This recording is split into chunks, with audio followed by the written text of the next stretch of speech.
if you want to know about something that I'm talking about, feel free to redirect us, because I don't have an agenda here. It's your meeting. So the meeting stops when you either get bored or you have to leave.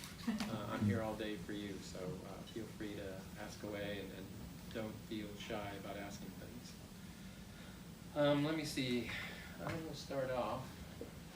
That's the person who would normally be here. That's Lasse. He's the founder, number one of the company. And that's just a little bit about the company as it is. I like to tell the founding story because, one, I find it fascinating, and two, you might like it because he founded the company in Norway.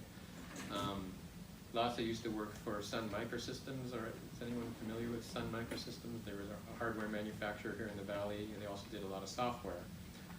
They were very big in the early days of open source, so they open sourced a lot of their software. And in 2010, they got acquired by Oracle. And because they're angry because your cases aren't closed. All these things are connected, right? And when you, especially when you start talking about 360-degree view of the customer.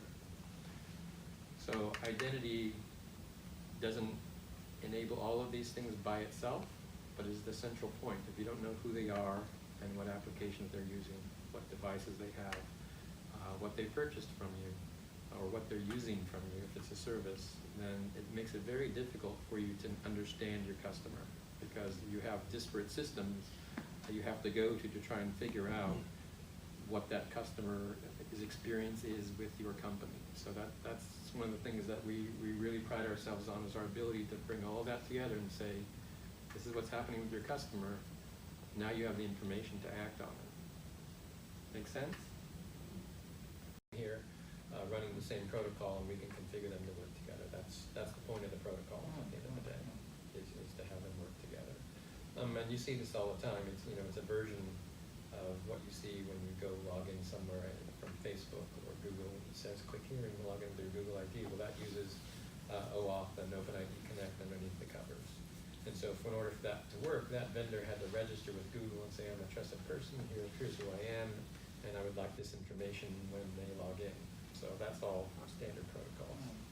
So in a world where everybody would, for instance, use GoTruck and implement all these protocols, you would have a global sign-in place, and then you would just browse the net or do whatever across everything. That would be convenient for us as consumers, right? But businesses don't like this. No?